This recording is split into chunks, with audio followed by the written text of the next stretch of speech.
Hola, minasan! Welcome back for another round of One Piece. Last set of chapters. Um, yeah, Zaph had a long talk with Don Krieg. Don Krieg was flexing some muscle. Came out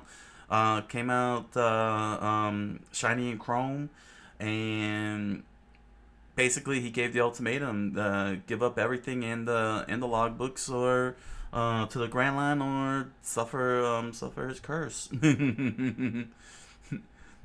Give me the logbook or suffer my curse. Suffer my chrome. So, basically that was pretty much it. Sanji and them, had their little fisticuffs with Don Krieg, debates. Pretty good, pretty good.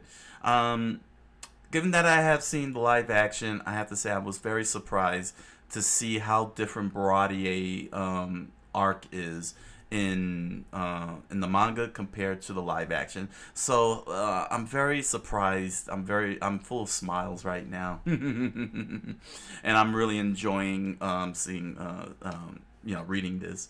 So let's not waste any time and let's get started um, with the next set of chapters. One Piece by Eiichiro Oda, Chapter 49, Storm. Everyone looked out at the open door as they watched Jin lay down on his knees with his hands gripped over the back of his head, shivering, whimpering, crying so hard. Dale's voice? Peaks and Might was wrecked by one man. He shivered as everyone maintained their silence a bit. Zaph then spoke. It had to be him.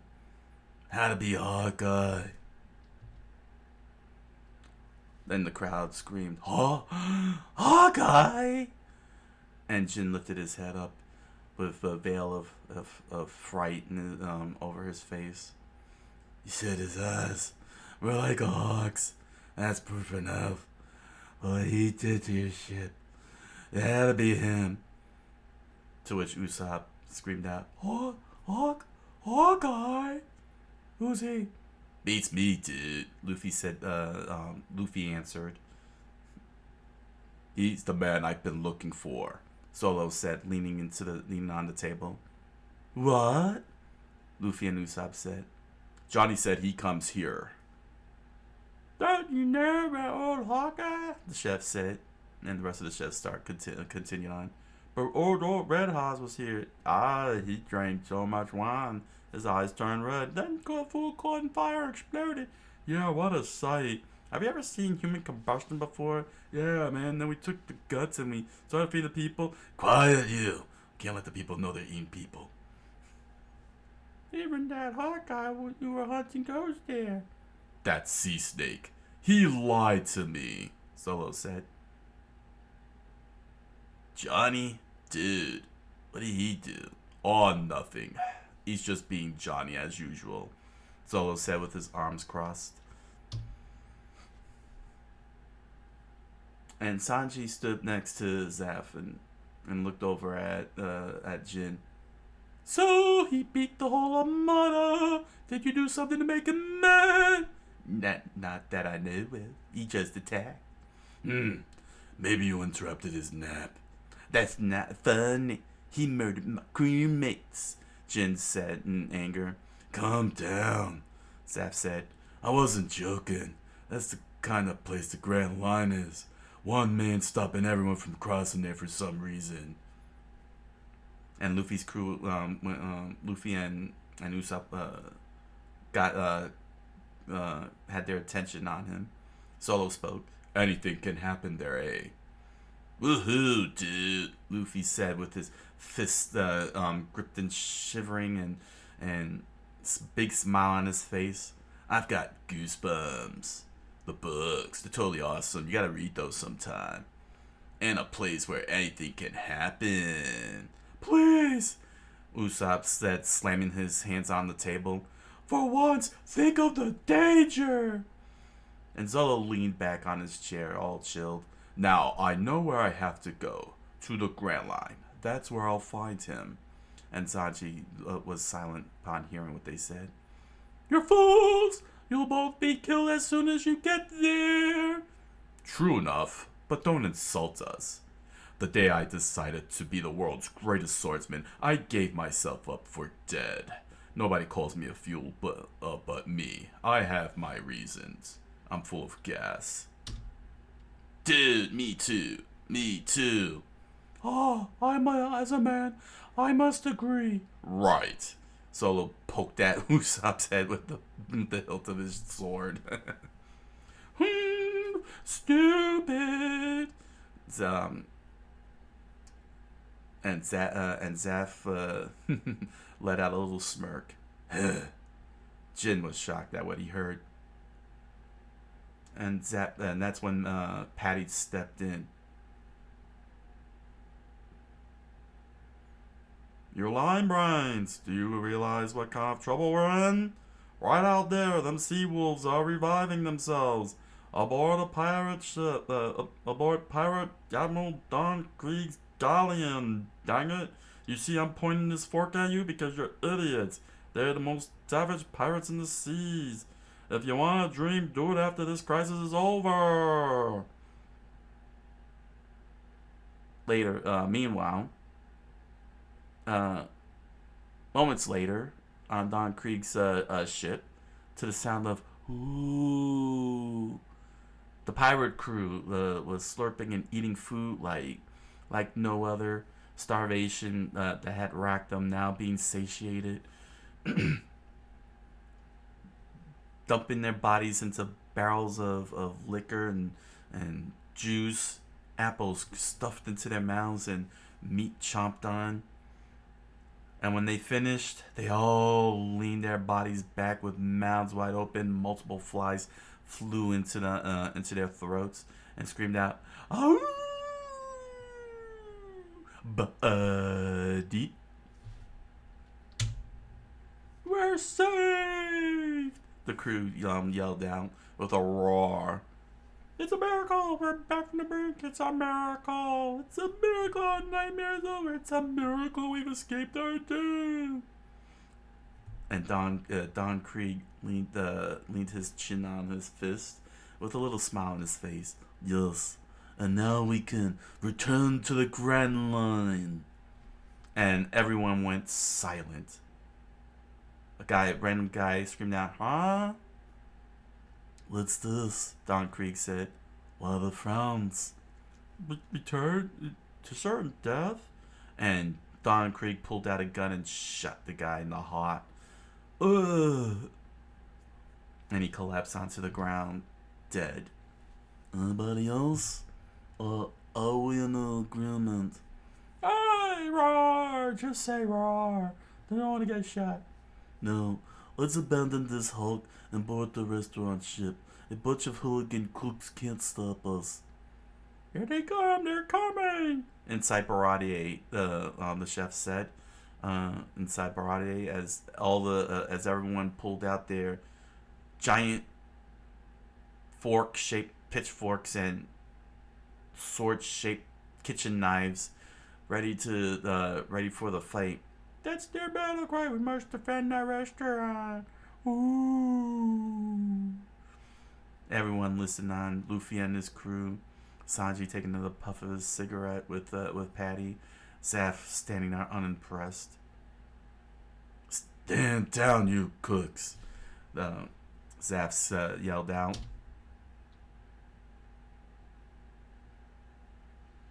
And suddenly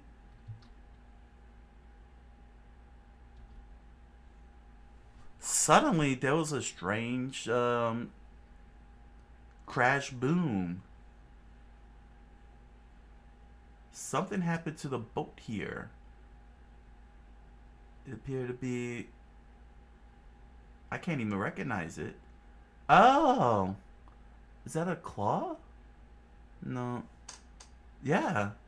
A strange set of claws clamped down onto the ship.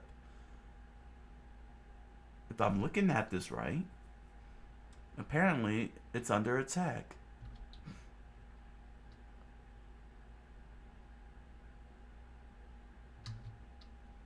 Yes, it is. It is most definitely under attack of by something. I think it's that weird looking dragon head. That looks like it's part of the boat, but is not part of the boat. Everybody freaked out. Whoa! The chef said. Dude, what was that? Luffy said as multiple flies flew into Usopp's wide gaping mouth, and Zolo grabbed the hilt of his sword. Sanji and Patty marched on in horror. Saf was caught by surprise. What happened? Don Krieg yelled out as more flies flew into his mouth. Don Krieg, the ship, what's listing? Listing my flagship galleon, but how could that be? Uh, the ship began to fold into itself as all the crewmates held on for dear life as they slid down the deck like a slide. Slid down, it's like that. As they slid down the deck one by one.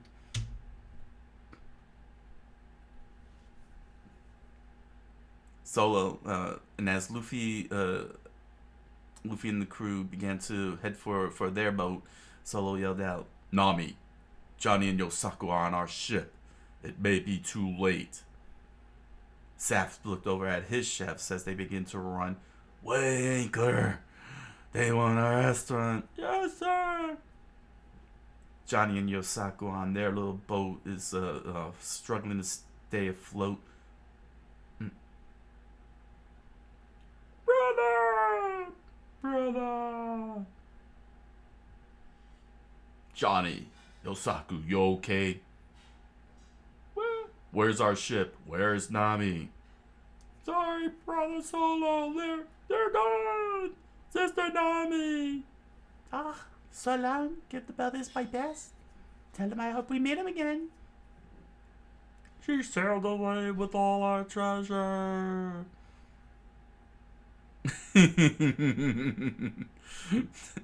Oh, well. "What? Dude, she took the ship?" the trio screamed out loud. Saf's attention suddenly saw something out in the sea. Uh-oh, it's him. To be continued. To be continued. One Piece by Eiichiro Oda, Chapter 49. One Piece by Eiichiro Oda, Chapter 50, A Parting of Ways. Don Krieg's ship is slowly sinking by something that struck them. Barade struggling to stay afloat. Johnny and Yosaku swimming stuck out in the sea, and Nami was nowhere to be found. The loud scream of the crew going "Whoa!" while a giant "woo" continued to echo across the sky. "What was that?" the chef said. "Maybe the ammunition on the ship exploded." The crew on board Don Krieg's ship screamed as they slid down the deck. "Ah!" And Johnny yelled out, "Sorry, brother!" Flashback to moments ago, where everybody was already docked along Baradier. Nami was staring at a book full of bounties. She said, "Ah, why do you keep staring at the bounty?" "Oh," Johnny said, "Why do you keep staring at that bounty list?" Nami looked at him. "What? No, he isn't." Those are all big bounty pirates. But you better give that one a wide berth. He disappeared a while back. Seems he's back to his wicked ways." "Ah." Johnny Yosaku continued explaining. "Still, a 20 million bounty is hard to pass up. That was one worth Sea Dog. Even we're frogs here for being killed. Huh? Sister Nami, that's the treasure from our ship." "I know. I brought it over." Huh? But we're not planning to stay on this ship. Could you boys look the other way for a sec? Huh? I want to change clothes. Look, please. Nami said, tugging on her collar. Suddenly, Johnny and Yosaku was in shock. Change clothes? Sure, we want to look. Sister Nami's as brazen as she looks. There's no harm in peeking a little, right? Yeah, a little peek won't hurt. Just 2 seconds, huh? And without even realizing it, Nami planted her hands on the back of their necks, and she shoved them overboard with one strong push. They screamed as they flew off, "Ah!" and crashed into the water. They stuck down and they emerged from the surface of the water, and they looked up. Hey, what are you doing, Sister Nami? And Nami just leaned onto the banister, the smile on her face, resting on the palm of her hand. Ah, my job, dummies. I'd all pirates. The ship's my prize. I never swore allegiance to Luffy. It was a temporary partnership. And your treasure was irresistible. Ah! They screamed out as they managed to keep afloat in the water. I wasn't with Luffy and Zolo for very long, but I sure had fun, Nami said with a sense of nostalgia. And she waved off at the boys. So long. I'll give the others my best. Tell them I hope we meet again. You can't do this to us, Nami! Johnny and Yosaku screamed out as they watched the merry-go set sail out into the sea. It was our duty to serve the ship. Give us back our treasure! And that's when the loud boom happened. Oh, what now? And the water pushed them away from the impact. And now, up until the present moment, where they're now on the baratier, on their knees, heads bowed down in shame. And that's how she got away, Johnny said. And Zolo immediately gripped his fist and punched the wall. Darn that wench. We should have known her good behavior was just an act. Oh, she abandoned us in our time of need, Usopp said, shaking his fists. Dude, I could still see the ship. What? Luffy used his hands and could see the little dot that is the merry-go. Dude, it's the merry-go. Yosaku, Johnny dude, where's your ship? Anchored nearby. Zolo, Usopp. Forget her. Why go chasing after that little thief? But what about the ship? Kaya's ship.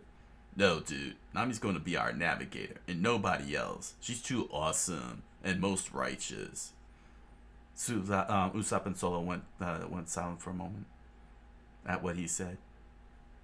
And then Zolo slapped his forehead in anger. Ugh, okay. What an annoying captain. Alright, Usopp, we'll go. Hooray! Usopp followed him. Brother Zolo, the ship's ready! Oh, Brother Zolo, the ship's ready! Yosaku said. Usopp turned to Luffy. Luffy, aren't you coming? I can't, dude. Barate's still in trouble. Well, be careful then, Zolo said as he boarded with Johnny and Yosaku. Things could get dicey. I know, dude. It's him! The crowd yelled out. Don Krieg, it's him!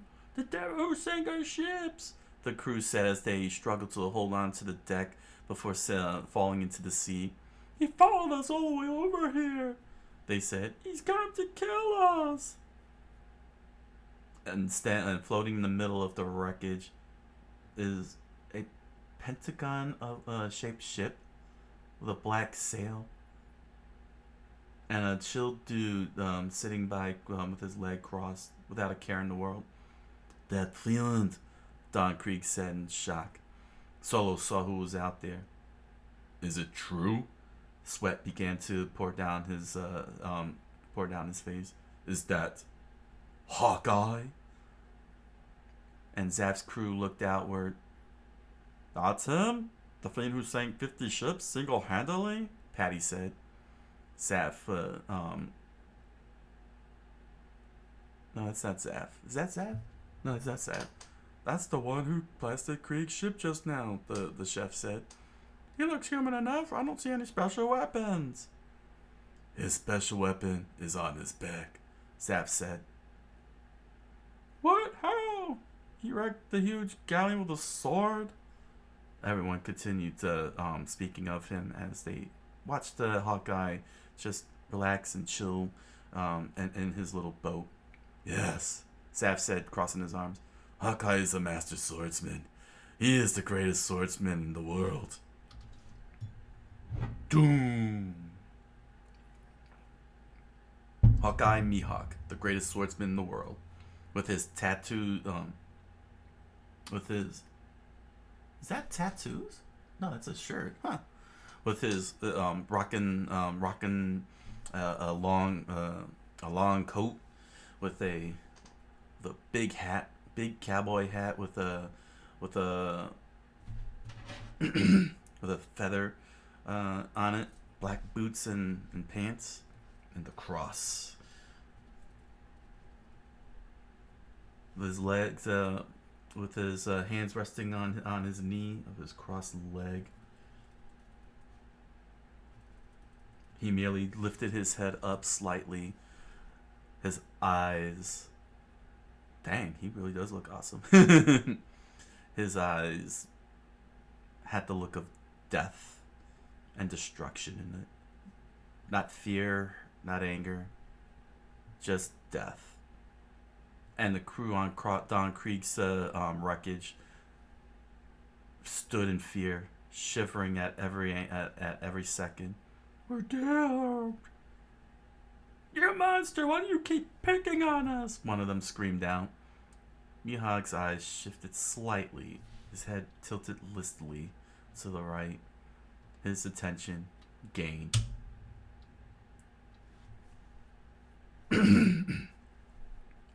For fun, Mihawk said. For fun? The crew pulled out his gun and fired multiple shots at Mihawk, who still sat there all nice and chill on his boat. Ooh. Mihawk grabbed his sword. He unsheathed it as the crewmate continued to fire. And with one single whoosh, the scimitar-bladed, cross-hilt-shaped sword deflected all the bullets while he still remained cross-legged with his left hand still resting on the knee in the most epic way possible. What? You missed! No, Zolo said as he watched on from behind the crew. Shooting at him is useless. He deflected the bullets with his sword. That is most awesome. As my friend would say. Huh? Who are you? The crewmate said. I've never seen such subtle sword work. There's an art to this. Without subtlety, son. A sword is but an iron bar. Mihawk said, just staring. Oh my gosh, that look on his face. Look at his face, everybody. It's crazy. As he sheathed his sword back in place without a care in the world. You split this galleon with that sword? Of course, son. I see, Zolo said as his left eye twitched, his face grinned. Sweat slowly poured down his forehead. Then you are the greatest. 3 swords, huh? Good as God, eh? I went to the sea to find you. Why, son? Why? To be the greatest. Solo let out a smile like no other.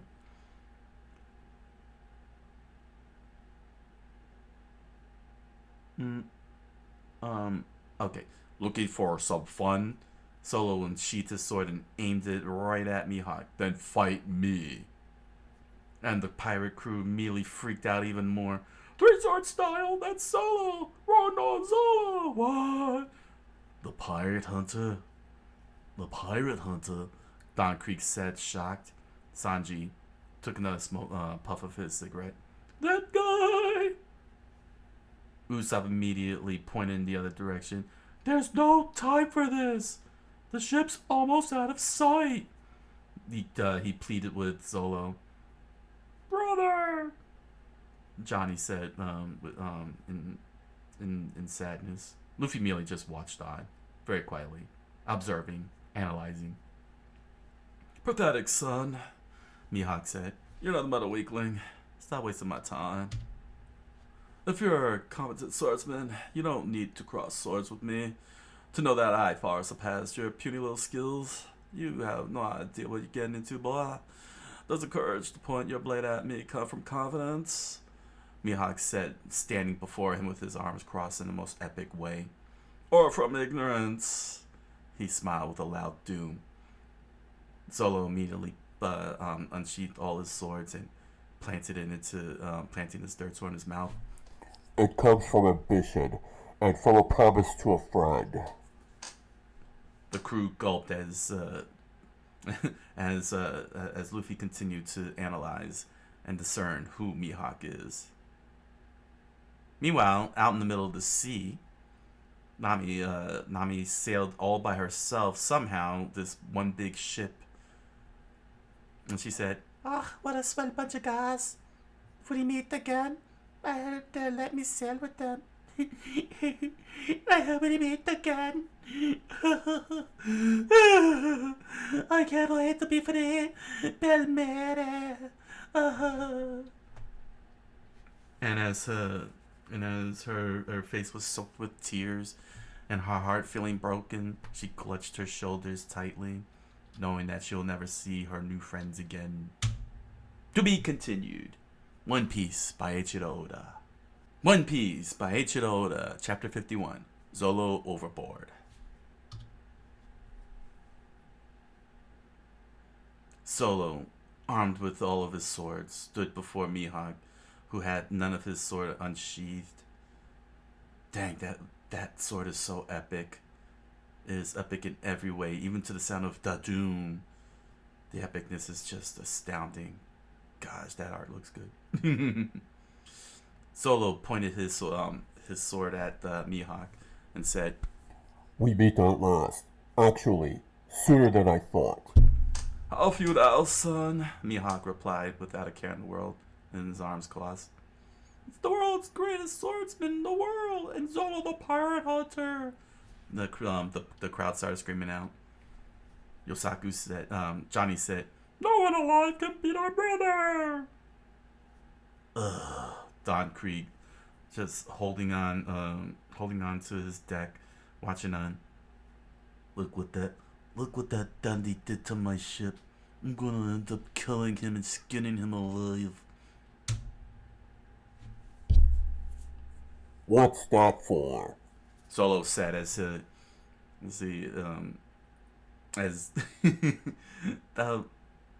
he do that in the live action? Anyway, as Mihawk presented a tiny little knife. It was so very tiny. It was the size of a USB port. He aimed it at Zolo and said, I'm not the kind of fool who hunts rabbits with a cannon, son. You may have a reputation, but you're still just a bunny. A Bugs Bunny, if you will. You want to try to be some rascally rabbit. The red line and the grand line divide the seas into 4 quarters. You got the east blue, the south blue, north blue, and the west blue. The red line and the grand line. And of the 4, the east blue is the tamest, son. You gotta know your geography. Sorry, but this is the smallest knife I've got. That's how much I think of you. Better take it easy with the bravado, Zolo said, and he charged right at Mihawk. You'll feel stupid when I kill you. You're a little frog, son, croaking in your own puddle. Time you learn how big the world is. Oni. Zolo leaned his swords cross-armed and leaned downward, ready to unleash his most awesome attack. Gibby. And as he swung his three swords to unleash his most powerful move, Mihawk merely poked. He poked blocked the swords. Gosh, that is so awesome. He poke blocked three swords with one puny USB-sized knife. Solo's eyes turned right at the block as he saw the point, the tip of the knife hold all three in place. And he struggled. Solo struggled to move any of his swords. Mihawk was just sitting there all nice and chill. And Luffy screamed out, "Solo, dude!" Ah! Johnny screamed out, "He stopped Brother Zolo's Onigiri Demi cards!" No, but that move never fails. It won't budge. It won't budge, Zolo thought. Nobody's ever countered my Onigiri before, but he did it with just that toy. I can't believe he's so epic. Incredible. This can't be happening. As he said as he stared Mihawk in the eyes, his sweat now pouring down his chin. We can't be this unequal. We can't be. But he's so cool. Raw! Roar. Am I really such a little frog? He thought to himself as he began swinging his swords blindly, recklessly at Mihawk. Roar. And Mihawk merely pushed very lightly Zolo back, and Zolo stumbled onto the floor, landing on his back. The gulf between us can't be this great, he thought. Roar. He roared out, "Brother Zolo, don't you let him beat you, brother!" Johnny Yosaku cheered on. Oh, such... That is such heavy-handed swordplay, son. Dude, he's fending off Rono Zola's three-sword attack with that toothpick. The Don Creek's crew said as they watched the knife fight continue to be countered by a toy. Solo continued thinking, I didn't come all this way to lose. I came to win. He said to Don Krieg as he remembered his long lost friend. You're a lucky boy. You're lucky you're a boy, Zolo. I want to be the greatest swordsman too. The tears in her eyes fueled his anger and rage as he seeks to become something greater than anything he could ever imagine. Someday, one of us will be the greatest swordsman ever. We'll fight each other for the title. It's a promise. It's a promise. No, what? No. It's a promise. It's a promise. There we go. Yeah. Kid Solo. It's a promise. I must defeat this man. His adult self said as he remembered his oath. I'll have to keep the promise for both of us. I'm going to be such a great master swordsman that my name will be known even in heaven and hell and purgatory. Let's see here. Okay, the crowd screamed downward. Oh, it's the pirate Solo for Solo. You made those cutthroats scream in terror. We're Yosaku and Johnny bounty hunters. We're impressed by your skill. Let's partner up. Solo continues to, gotcha. Continued. His memories continued. Now, son, what drives you? Why do you fight so hard when you know you cannot win? You're such a weakling. You have much to learn, and I ain't gonna bother to teach you. Luffy screamed. Oh, okay. Johnny Yosaku, ready to jump in to fight in defense of Zolo's honor, screamed out, "Our brother's not a weakling, Bazadai! I'll teach you a lesson." Luffy clutched their coats and pulled them back in. Stop, dudes. Stay out of it. Yosako and Johnny, dude. Control yourselves. He pushed their heads down to the ground and pinned them in as his bulging arms and furious sweat struggled to stay in place so he wouldn't jump in and interfere with the fight. Usopp looked on at his captain. Luffy. Zolo tumbled down after getting pushed again by Mihawk's puny knife.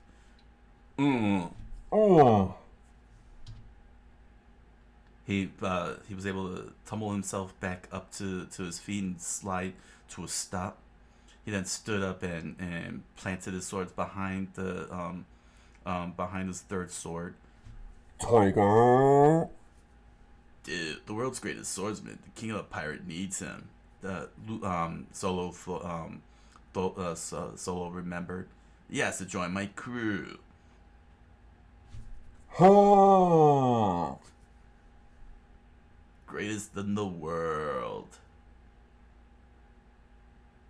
Man, the texts are all over the place here. And Zolo charged in. Still, as Mihawk saw what was about to happen. And with a simple little shunk, the knife pierced Zolo's chest. Brother! Huh. Luffy's teeth gritted as Yosaku and Johnny cried out. And Zolo looked, paused for a second.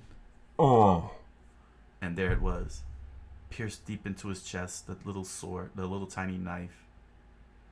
It caught Mihawk's attention as he looked deep into Zolo's eyes. Blood poured down onto the floor.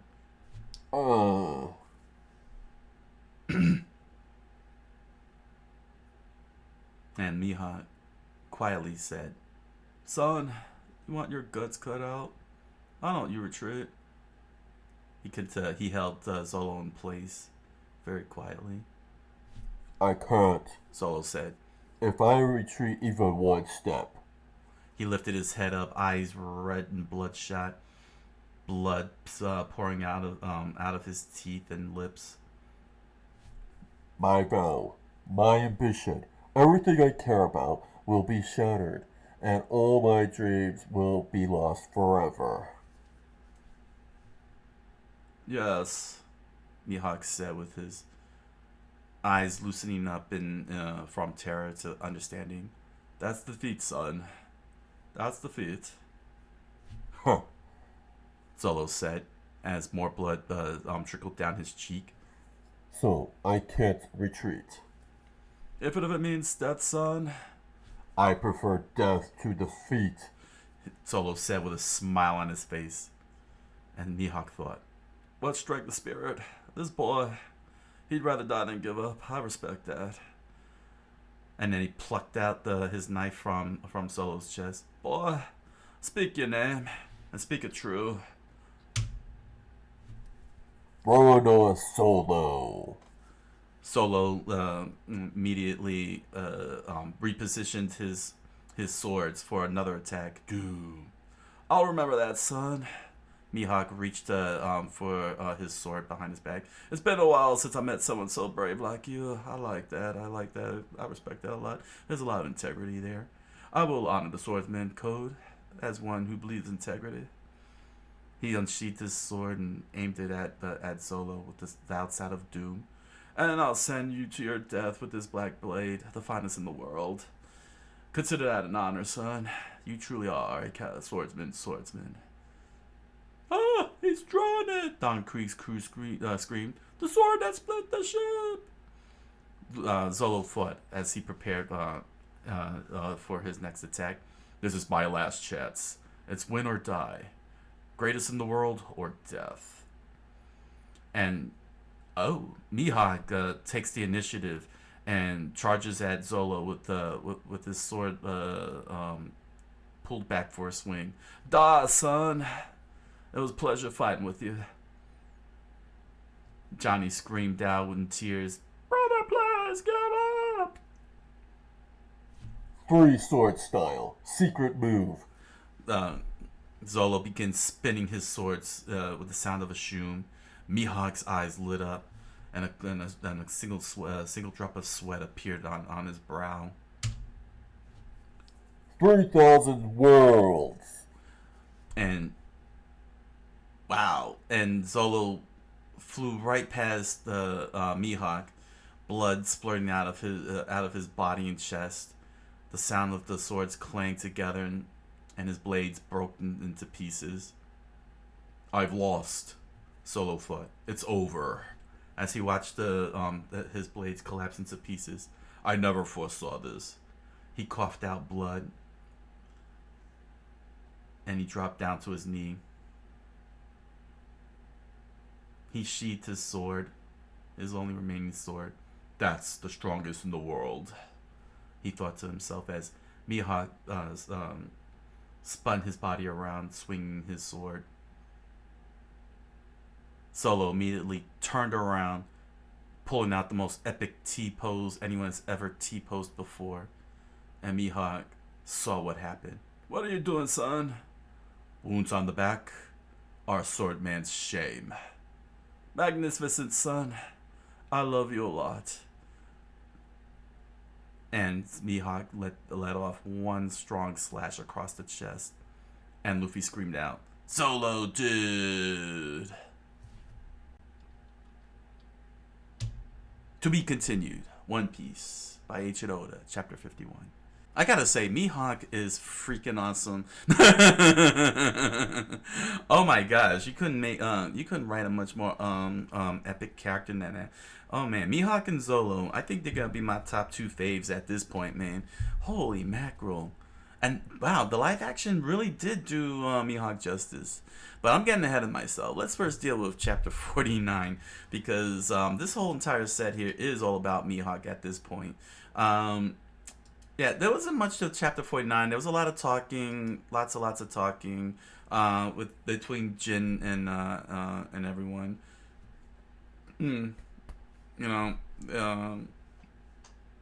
Saying they're trying to figure out who it was, that it was Mihawk. And then, of course, the Don Creek's pirates get all nice and fully healthy and charged and everything, and they decide to go out and fight. Not much to the whole thing. It's all just one big setup. You know what I'm saying? Like it's preparing for the with its setup, and it ends with basically Mihawk pulling off what I thought it was a dragon attack, because I was looking at all the claws here. If you take a look right here, I thought that was a dragon.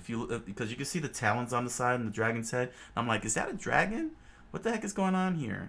You know what I'm saying? Because it looked like it's being gripped. If you see the talons here on the top right here in the middle, and then you see this dragon's head.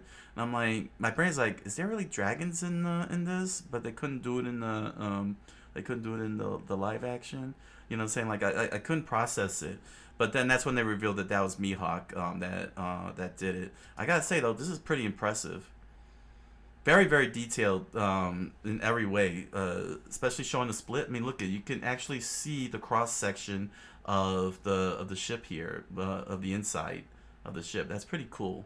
Very, very well detailed. Like Oda made sure we really got to see that this thing was really split apart. Most artists would have just kept it blank and everything, but they really didn't. And that's pretty cool. That's a pretty cool thing they got there, and you really get to see, considering how large this image is, very, very big. It's a beautiful splash page, I could tell you that. Although I feel like I understand he needed the big boom and the big crash and everything, because he couldn't do all of it. But nevertheless, we got to see a taste of what Mihawk can do here, and it's pretty awesome. And and then we discovered that Nami took the merry-go and ran off with it at the end of 49. So now we're still getting more setups here. It seems like we're just getting nothing but a... Well, no, we're not really getting nothing but a setup. The pacing is moving along nicely. We get the flashback and found out how Nami stole the ship from Johnny and Yosaku. She basically duped them way too easily. quite honestly, and pushed him off and went off to sea. And thankfully, she didn't get too far, all things considered. So, you know, uh, it's a very interesting thing that just happened with her. Meanwhile, we get introduced to this most to Mihawk in the most epic way possible. Like, look at this. My man is just floating on some flat boat with a with one sail, and he's just all chilled. That's it. This could not have been a nice introduction to nice way to introduce us to Mihawk. Just a guy floating in the middle of wreckage. I really like that. It's pretty cool. But yeah, we got our first introduction to Mihawk, and I gotta say, you want to sell a character, that's how you sell it. Oda did a nice job drawing Mihawk here. I really like the look, the aesthetic. I like that he's so calm, but he has a presence like no other. Especially when he lifts his head up. I like that how he did this. He kept his head low, because you could see he drew Mihawk's head to be low like this, and then when he lifts it up just a little bit, now you get this this frightening feeling. Very curious how he looks in the anime then, how that's executed. But yeah, this is a guy you don't mess with, and this is a great sell, all in one panel. Very excellent. I like that. I like that a lot. I like that. You know what I'm saying? You always get those. You always get that gripping moment, and then we get to see just what weaponry means to him when the pirate just fired at him and he just blocked the bullets, and then that's when we find Zolo. So deciding to do the challenge, which did happen in live action a little differently though, but yeah, he finds out that he's in the presence of very powerful swordsman. And we end up with the next epic fight, and of course, Belmere. Poor Nami.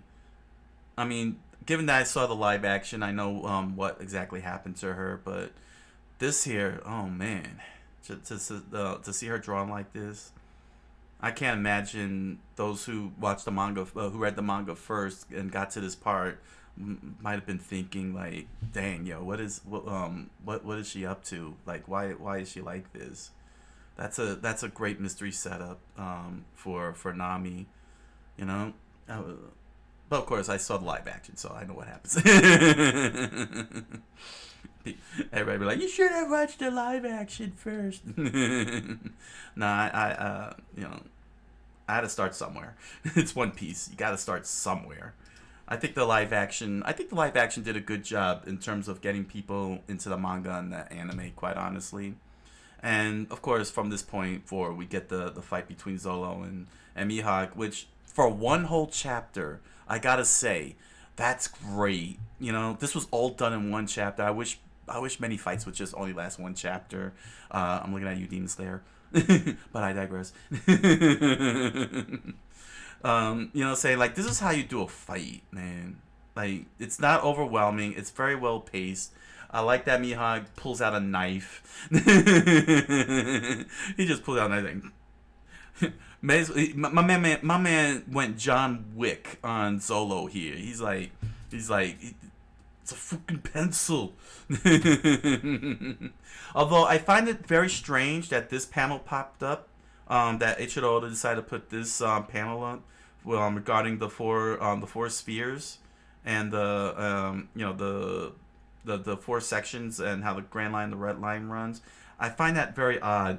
Kind of a little bump in the pace there. And I'm not sure what any of this comment had to do with this fight here. Saying like it really cuts off. I guess it was accidental or something. I don't know. I find that very odd. An odd placement for the story. But nevertheless, Baratier. Yeah, this is kind of like a sidestep. I guess I'm guessing at this time, being that this is still early Oda, he was trying to figure out his pacing, saying how to balance out his pacing, not to let an arc drag for too long, like what happened with the cat pirate gang and Clahador. So he decided to do a little sidestep here, which is okay. He made it work only on the basis that when Don Krieg showed up, they did explain that Mihawk was the one that was causing the trouble, and Mihawk did catch up with them. And it's kind of strange that, though, I guess it was just so we could, because Zolo said he wanted to be the greatest swordsman, and he's meeting the greatest swordsman, the greatest swordsman in the whole world, and having himself a Dark Souls fight, going all Elden Ring here. So I would say it's okay because everything was set up nicely. Saying because any other, if done wrong, the sidestep would have been like a distraction. But because everything was set up nicely, one with Zolo's ambition, and two with what Don Krieg and them experienced, and pointing out very, multiple chapters ago, that it was Mihawk that was doing the whole thing. That all came together into this one spot, converged, and that's actually pretty. That's pretty good. That's pretty good. Very well done. And again, the pacing is pretty good. I mean, he freaking blocked Onigiri. Oh my gosh, man, Mihawk with the tiny little USB-sized knife blocked Onigiri. That's pretty cool. I mean, just look at he even went even more detailed right here, with just only 3 fingers. With just 3 fingers, my man's holding them 3 fingers. Oh man, I want to see a rematch. I want a rematch.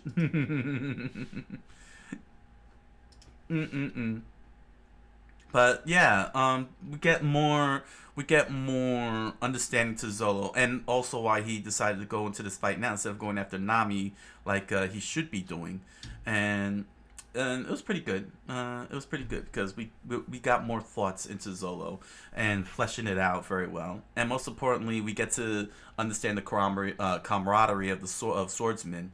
Mihawk, which is really cool because Mihawk is showing that he can that he has respect for the sword if his opponent respects the sword, and because Zolo showed that he respects the sword and what it means to be a swordsman, Mihawk Mihawk won. He won out, and yeah, we end up with this kill move here, but. Yeah, Zolo's like, I can't be a great, I can't retreat. It's crazy. It's pretty crazy. Mihawk understood, and Zolo is crazy, ready to die and everything. But it's understandable because it's like, if I can't accomplish my dream, what am I living for? Basically, that's what he's basically saying, because that's his dream, and he's doing it for a person he cared about. Someone he cared about who died in an unfortunate accident. And I really like how this was drawn up right up here, where Mihawk says, yes, that's defeat. That's a very well drawn look here, because despite the glow of the eyes, the facial expression doesn't show malice or evil or anything. It's understanding. That is a face of understanding, and Oda really caught that very well. Because he's like, yes, that's defeat, and now now we got these 2 swordsmen communicating with each other, now they, talking in their language as swordsmen, and that's actually, it's pretty well done. That's a pretty well done thing there, and ultimately, Mihawk gave Zolo, what he wanted in the end, and yeah, they end up with a smile. They both smiled at each other like true rivals now, like true rivals, in every sense of the word. He's like, saying, it's like, yes, this is a swordsman. I will respect and give you the ultimate slash across the chest. A great way to end that too, because and I like the way that it ends, because it shows that not all pirates or pirate hunters are, black and white. Mihawk is a guy who's just doing his job. Saying? He's doing his job. He comes across a swordsman. He thinks the swordsman, in Zolo is, dumb. You know what I'm saying? But then but now he sees, Zolo's potential and shows respect and everything. I'm really loving the way these characters are being characterized in One Piece. I really do. I really do, because my gosh, man, three dimensionality. We need a lot of that in today's writing, especially. And this was from 30 years ago. Like, we're talking late 90s, early 2000s here. So, man, Oda is still hitting it out, man, with the way he's showing all the characters and everything. I'm just enjoying it. I'm definitely putting Mihawk and Zolo tops, man, in my on my top tiers. In my top tier list. There we go. Probably S tier. Yeah, I would say S tier if I was doing a tier list. All right. So that was the latest set of chapters of One Piece. Thank you all for joining me. Please comment, like, subscribe, and follow. You know you want to. Head on over to Amazon.com or BarnesandNoble.com and grab yourself a copy of The Impossible Man, a strange fantasy novel written by me. You'll find the links down below. If you're interested in participating in your support of this channel, you can head on over to Patreon. You'll find the link below and participate for shoutouts or pollings and that kind of stuff. Other things, we'll see what happens. And if you want to catch these readings live, you can head on over to Twitch or Kick. Any one of these. I do live multi-streaming Tuesday nights, 10 o'clock p.m. EST, if you're interested in catching the Let's Reads live. So there we go. All right. So thank you all for joining me, and I wish you all a good night, a buenas noches, and oyasumi nasai.